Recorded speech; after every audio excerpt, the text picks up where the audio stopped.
बिस्मिल्लाहिर्रहमानिर्रहीम। अस्सलाम वालेकुम नाज़रीन, आप यूट्यूब चैनल देख रहे हैं। मैं इमरान खान हूँ। पिछले वीलॉग में मैंने आपसे बात की थी कि टेक्नोक्रेट्स की हुकूमत बनाने के बारे में कुछ अफवाहें चल रही हैं, कुछ खबरें आ रही हैं मार्केट में। इस पे इमरान खान साहब ने भी बात की है, इस पे फवाद चौधरी साहब ने भी बात की है। और ये मामला शुरू होता है जब शब्बर जैदी साहब ये कहते हैं कि एक टेक्नोक्रेट का सेटअप आ रहा है जो 2 साल 2.5 साल तक भी चल सकता है, और उसके लिए कुछ मुलाकातें और कोई राब्ते हो रहे हैं। तो रज़ा बाकर साहब, आप जानते हैं, इमरान खान साहब के दौर में काम कर चुके हैं। हफीज़ शेख साहब एक टेक्नोक्रेट हैं। ये दो लोग भी, इसके अलावा और भी इकोनॉमिस्ट GHQ में जाके उन्होंने मुलाकातें की हैं।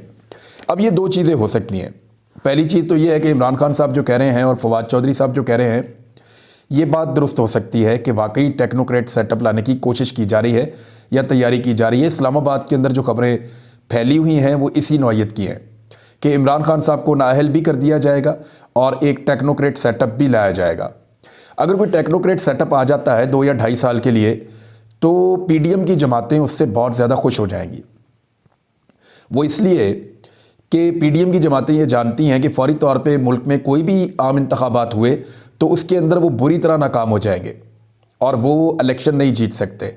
लिहाजा अंदर से वो खुश हो जाएंगे और वो इस तरह की किसी भी चीज़ के ऊपर फौरी तौर पर हामी भरने के लिए तैयार है, क्योंकि NRO 2 मुकम्मल हो चुका है, सबके केसेस ख़त्म हो चुके हैं और टेक्नोक्रेट्स को इसके अंदर कोई दिलचस्पी नहीं होगी कि किसका केस चलना है, किसका केस नहीं चलना, कानून क्या है, इंसाफ क्या है। वो सिर्फ चीज़ों को आदाद व शुमार के अंदर तोलेंगे, क्योंकि उनके पास पॉलिटिकल कैपिटल का कोई मसला नहीं होता। पॉलिटिकल कैपिटल ये होता है कि एक सियासी जमात का एक पॉलिटिकल कैपिटल होता है, उसकी एक मकबूलियत होती है। जब वो मुश्किल फ़ैसले कर रही होती है या ऐसे फ़ैसले कर रही होती है जो बज़ाहिर अवाम के अंदर पजीराई नहीं पा रहे होते, मिसाल के तौर पे उनको ज़्यादा टैक्सेस लगाने पड़ें, उनको ज़्यादा चीज़ों की कीमतें बढ़ानी पड़ें, उन्हें अवाम के लिए कुछ मुश्किलात पैदा करनी पड़ें मुल्क की इकॉनमी को संभालने के लिए, तो ऐसी सूरत हाल में उनका पॉलिटिकल कैपिटल ज़ाया होता है, यानी लोगों में उनकी मकबूलियत कम होती है। मिसाल के तौर पे फजल रहमान हो गए, जरदारी हो गए, या शहबाज शरीफ वगैरह, नवाज शरीफ, ये लोग तो लोगों में पहले भी इतने मकबूल नहीं थे, लेकिन जब ये इक़्तिदार में आए तो इन्होंने कहा जी हम मुश्किल फ़ैसले करने जा रहे हैं। पाकिस्तान के सारे मीडिया ने इनका साथ दिया और इन्होंने महंगाई को 3 गुना कर दिया। इन्होंने जो 1100 रुपये वाला आटे का थैला था, जिस पे पाकिस्तान का मीडिया अपने सर में खाक उड़ा के सड़कों पर दीवाना वार माइक लेकर भागता था और लोगों से पूछता था कि बताओ बताओ आटा कितना महंगा हो गया, लोग खुदकुशियां कर रहे हैं, बल्कि मीडिया मजबूर करता था लोगों को कि आटे की थैली 1100 रुपये की है, लोगों खुदकुशियां क्यों नहीं कर रहे लोग। ये मीडिया की हालत हो गई थी दीवानों जैसी। और अब वही आटे की थैली 2500 रुपये की है, तो उसके ऊपर मीडिया के कानों पर जूं तक नहीं रेंगती। तो मीडिया ने भी उनको बहुत सपोर्ट किया, PDM को। इसके बावजूद जो मुश्किल फैसले उन्होंने किए, उनकी तो बिल्कुल ही मट्टी पलीत हो गई, उनके पल्ले कुछ नहीं बचा और वो इलेक्शन में अब जा नहीं सकते। अब एस्टेब्लिशमेंट को ये लगता है कि और मुश्किल फैसले करने चाहिए, तो इनका तो पॉलिटिकल कैपिटल ख़त्म ही हो गया। कुछ होगा तो उसकी बुनियाद के ऊपर करेंगे ना।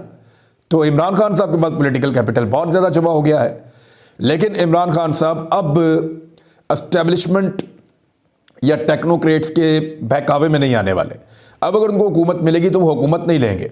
मैंने आपको पिछले व्लॉग में कहा कि इमरान खान साहब हुकूमत लेने में अब संजीदा नहीं है, वो इक़्तिदार लेने में संजीदा है कि अगर वो हुकूमत में आए तो इक़्तिदार भी उनके पास हो और वो अपने मुल्क के फ़ैसले खुद अपनी काबीना के साथ आज़ादी से बैठकर कर रहे हों।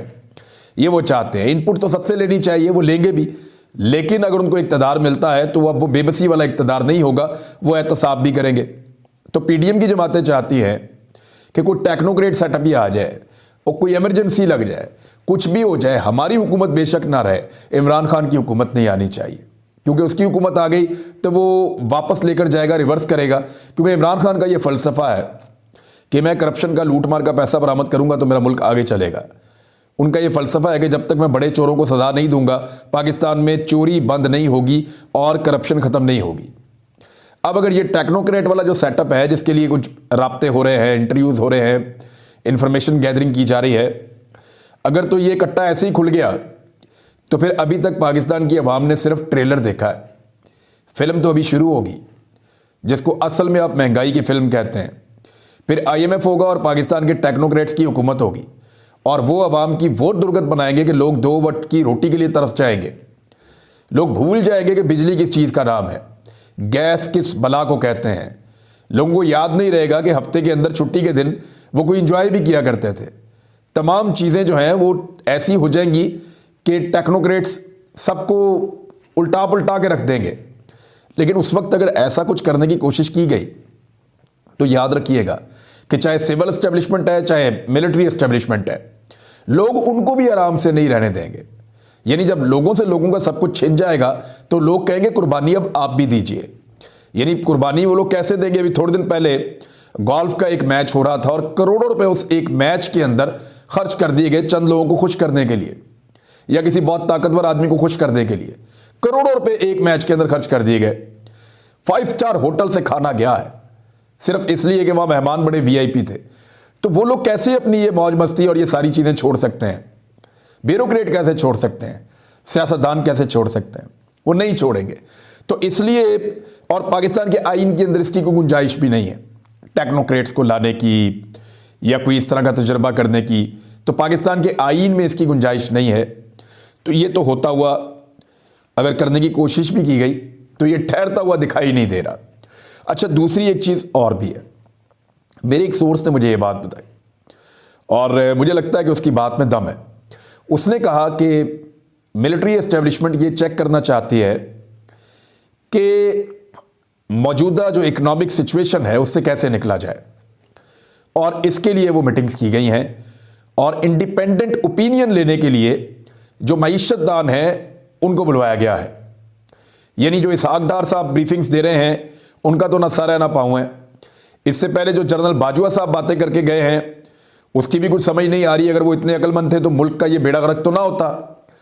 तो ये जो कुछ भी हुआ पाकिस्तान की इकॉनमी के साथ, लोगों की तनख्वाहें अब नहीं दी जा सकती।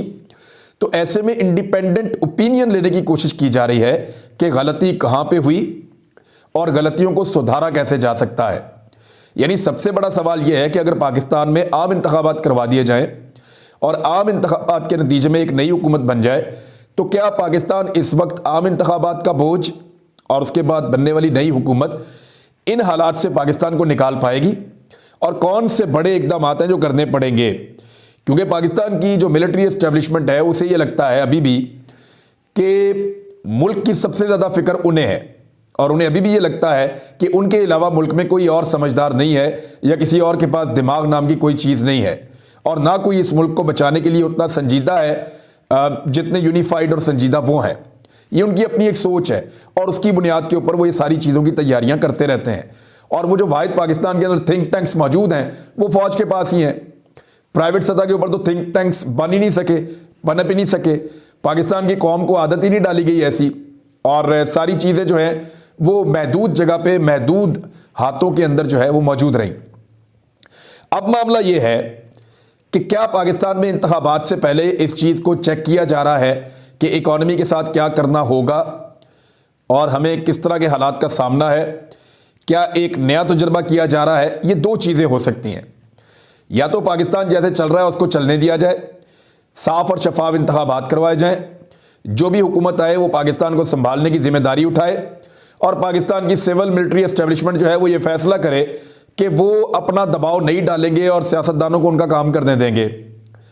या दूसरा तरीका ये है कि वो फिर दबाव डालें और एक टेक्नोक्रेट हुकूमत लेकर आएँ और उससे वो तमाम चीज़ें करवाएं जो उनको लगता है जिससे पाकिस्तान ठीक हो सकता है।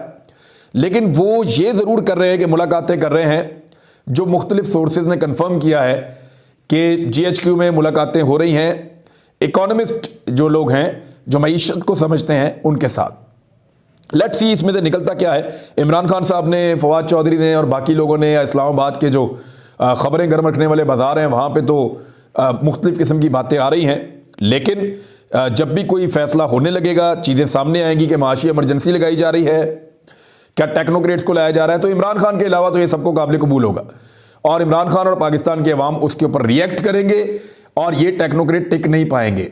ये बेचारे कमज़ोर से लोग होते हैं, कितनी भी पाकिस्तान की एस्टेब्लिशमेंट इनको सहारा दे ये भाग जाएंगे। तुर्की के दानिश्वरों से इमरान खान साहब ने खिताब किया। बातें तो बहुत सारी की हैं, उनके ऊपर फिर बाद में बात करेंगे। लेकिन इमरान खान साहब को वहाँ पे तुर्किश मीडिया जो है वो मिस्टर प्राइम मिनिस्टर कहकर मुखातिब करता रहा है। शहबाज शरीफ साहब के लिए कितनी बदकिस्मती की बात है कि वो बार बार तुर्की गए हैं, जब से वज़ीर आज़म बने हैं बार बार तुर्की गए हैं, अपने बेटे को भी साथ लेकर गए हैं, जिसका वहाँ पे बड़ा कारोबारी इंटरेस्ट भी रहा है माजी में। और इसके बावजूद तुर्की का जो मीडिया है वो शहबाज शरीफ को पाकिस्तान का वज़ीर आज़म नहीं समझता, वो इमरान खान को पाकिस्तान का वज़ीर आज़म समझता है और उनको मिस्टर प्राइम मिनिस्टर कहकर मुखातिब कर रहा है। तो डूब मरने का मुकाम है पीडीएम की हुकूमत के लिए कि उन्होंने एक ऐसे शख्स को वज़ीर आज़म बनाया जिसको तुर्किश मीडिया अभी तक वज़ीर आज़म मानने को तैयार नहीं है। वो इमरान खान साहब को ही मिस्टर प्राइम मिनिस्टर कहकर मुखातिब कर रहे हैं। उधर बिलावल अजीब अजीब बातें करना शुरू हो गए हैं। बिलावल जरदारी साहब कह रहे हैं कि अगर इंतखाबात वक्त पर हुए तो इमरान खान साहब के जो इदारों में सहूलतकार मौजूद हैं, जो बाकी रह गए हैं, वो भी ख़त्म हो जाएंगे। देखिए, इनका एलिगेशन था जनरल फैज़ हमीद पे कि जनरल फैज़ हमीद सपोर्ट करते हैं इमरान खान साहब को। पहले ये जनरल बाजवा पे भी इल्ज़ाम लगाते थे, फिर उसके बाद फैज़ हमीद तब्दील हो गए, फिर भी ये इल्ज़ाम लगाते रहे। जनरल बाजवा इनकी आंख के तारे बन गए। उसके बाद इमरान खान साहब के खिलाफ इन सब ने मिलकर रजीम चेंज ऑपरेशन कर दिया। बिलावल कहते हैं कि किसी और पे इल्ज़ाम मत लगाओ कि अमेरिका को इमरान खान पसंद नहीं थे या जनरल बाजवा ने कुछ किया था। इमरान खान साहब ने बड़ी इंपॉर्टेंट बात की है। उन्होंने कहा हम ज़्यादा ये समझते रहे कि अमेरिका डायरेक्टली ये सब कुछ कर रहा था, लेकिन अब समझ आ रही है कि बाकायदा लॉबिंग की जा रही थी अमेरिका के अंदर हुसैन हक्कानी के ज़रिए से कि इमरान खान के बारे में बताया जाए कि वो गलत आदमी है और जनरल बाजवा के बारे में बताया जाए कि वो अच्छा आदमी है। यानी मैं सिंप्लीफाई करके आपको बता रहा हूँ ये बात। और ये लॉबिंग के लिए पाकिस्तान की गवर्नमेंट पे कर रही थी और इमरान खान साहब की मालूमात से इस सारी चीज़ को बाहर रखा गया था। अब ये एक बड़ा सीरियस इशू है और इमरान खान साहब का बड़ा सीरियस ना सिर्फ ये एलिगेशन है बल्कि इसके फैक्ट्स मौजूद हैं। इसके ऊपर इंक्वायरी जरूर होनी चाहिए। कल अगर इमरान खान साहब वज़ीर आज़म बनेंगे तो उम्मीद है कि इसके ऊपर जरूर बात करेंगे। अब बिलावल कह रहे हैं कोई और सहूलतकार रह गए हैं, तो पता नहीं कौन से सहूलतकार हैं। मेरे ख्याल में इमरान खान के सहूलतकार इस वक्त अवाम है और अवाम इमरान खान को सहूलतकारी कर रहे हैं। जहां जहां भी इलेक्शन होता है इमरान खान जीत जाता है और बिलावल इलेक्शन हार जाता है। तो दैट इज़ वाई बिलावल को ये लगता है कि इमरान खान के सहूलतकार बाकी हैं और अगर इलेक्शन वक्त पे हुआ तो ये सहूलतकार ख़त्म हो जाएंगे। तो मुझे ऐसा लगता है कि ये सहूलतकार दुगने हो जाएंगे अगर आप इलेक्शन को डिले करते जाएंगे, क्योंकि आपके वज़ीर आज़म ने पाकिस्तानियों को जीने के काबिल नहीं छोड़ा। यानी निशात चूनिया मिल है, ये बहुत बड़ी टेक्सटाइल का काम करते हैं, इन्होंने भी अपना एक बहुत बड़ा हिस्सा बंद कर दिया। नवाज शरीफ शहबाज शरीफ के बड़े अच्छे दोस्त हैं, इनके बहुत करीबी दोस्त हैं, तो उन्होंने भी अपने यूनिट के बहुत बड़े हिस्से बंद कर दिए हैं। तो हर रोज़ एक बुरी खबर है, सुजुकी बंद, टोयोटा बंद, बड़ी बड़ी कंपनियों ने प्रोडक्शंस ख़त्म कर दी। बहुत बड़ी बड़ी कंपनियां पाकिस्तान से लपेट के वापस जा रही हैं। जो मोबाइल फ़ोन टेलीफोन कंपनियां हैं वो भी जान छुड़वा रही हैं कि हम निकले यहाँ से, सर्विस का मेयार बिल्कुल गिर चुका है। तो एक अच्छे खासे मुल्क को जो चल रहा था, जिसकी तमाम चीज़ें पॉजिटिव जा रही थी, वो सारी नेगेटिव में कर दी हैं। हालात ये है कि 2020-21 में पाकिस्तान को बेहतरीन टूरिस्ट डेस्टिनेशन करार दिया जा रहा था। यानी दुनिया के मुल्कों में पाकिस्तान को करार दिया जा रहा था कि ये सियाहत के लिए बेहतरीन एक मंजिल हो सकती है, दुनिया भर के सयाह पाकिस्तान जाएं। ऐसे ज़बरदस्त हालात थे इमरान खान के दौर में 2020 में 21 में। कोविड था, इसके बावजूद ये जारी किया गया था। और अब ऑस्ट्रेलिया ने, अमेरिका ने, सऊदी अरब ने और दीगर मुल्कों ने अपने शहरियों को तंबीह की है, उन्हें वार्न किया है कि वो रश वाले मुकामात पे ना जाएं, होटल्स के अंदर ना जाएं और एहतियात करें, क्योंकि पाकिस्तान के अंदर दहशतगर्दी बढ़ चुकी है। तो ये सारा कुछ हमारे सामने देखते देखते ही हो गया है। पाक फौज के हवाले से एक खबर है और ये बिजनेस रिकॉर्डर के ऊपर छपी है, उन्होंने अपने सोर्सेज से इसको छापा है। वो कहते हैं कि फौज अपने इमेज को बेहतर करने के लिए ISPR को असर नौ तश्कील करेगी। नए सिरे से ISPR को जो है वो सेट किया जाएगा। मेरे ख्याल में चंद लोग ऐसे ISPR में मौजूद हैं जिन लोगों से अगर थोड़ा सा उनको कहीं और शिफ्ट कर दिया जाए या उनसे जान छुड़ाई जाए तो हालात बेहतर हो सकते हैं। ये वो लोग हैं जिन्होंने मीडिया को गालम गलोच भी की, बदतमीजी भी की, ज्यादती भी की, मीडिया के बारे में नेगेटिव रिपोर्ट्स भी बनाई और पाकिस्तान के मीडिया के साथ एक दुश्मनी पाली है लगातार। बिजनेस रिकॉर्डर को ज़राए ने बताया कि पाक फौज की कमान में तब्दीली के बाद सीनियर फौजी एहलकारों की तवज्जो इदारे के इमेज को बेहतर बनाने और मुल्क में बढ़ती हुई दहशतगर्दी की लानत से कैसे निपटा जाए इसके ऊपर है। ज़राए के मुताबिक 29 नवंबर को कमान की तब्दीली के बाद अब पूरी तवज्जो इमेज बेहतर बनाने, दहशतगर्दी से मुतालिक बढ़ते हुए वाक़यात से निपटने और सियासत में इदारे के मुबैना किरदार के खिलाफ है। क़यादत ने मुबैना तौर पर मुतल्लिका हल्कों से अपने इदारे का इमेज बेहतर करने के बारे में तजावीज़ भी तलब की हैं। वैसे मेरे से तजवीज़ तो कोई नहीं तलब की, लेकिन 2-3 तजावीज़ मैं दे सकता हूँ। अगर जनरल आसिम मुनीर साहब ये कर लें तो इदारे का इमेज जो है वो बहुत बेहतर हो जाएगा। इदारा सिर्फ अपने मामलात के बारे में बात करे, ना इकॉनमी पे बात करने की ज़रूरत है, ना सियासत पे बात करने की ज़रूरत है। सियासी मामलात में मुदाखलत बंद कर दें, फैसला कर दें कि सियासतदानों से हमने मिलना ही नहीं है, वो अपना काम करें, हम अपना काम करेंगे। उन्हें जब ज़रूरत पड़ेगी वो हमें बुलाएंगे तो हम जाकर वो ड्यूटी करेंगे जिसके लिए वो बुला रहे हैं। इस तरह की चीज़ें जो आइन के अंदर इनका रोल है ना पाकिस्तान की फ़ौज का, अगर एग्जैक्टली उसी रोल को फॉलो करें ना और कोई एक्स्ट्रा ड्यूटी ना करें तो ना कोई ISPR को गाने बनाने की ज़रूरत पड़ेगी, नगमे बनाने की ज़रूरत पड़ेगी, ना कोई बहुत सारे विजुअल और तस्वीरें बनाने की ज़रूरत पड़ेगी, ना मीडिया के साथ ज़्यादा लंबी लंबी नशिस्तें करने की ज़रूरत पड़ेगी, ना मीडिया के अंदर अपने बंदे इंडक्ट करने की ज़रूरत पड़ेगी। कुछ भी नहीं करना पड़ेगा, सबको सबके हाल पे छोड़ दें जैसे पूरी दुनिया के अंदर है। आप देखें कैसे आपकी इज्जत में इजाफा होता है। अब तक के लिए इतना ही, अपना ख्याल रखिएगा, अपने इस चैनल का भी। अल्लाह हाफ़िज़।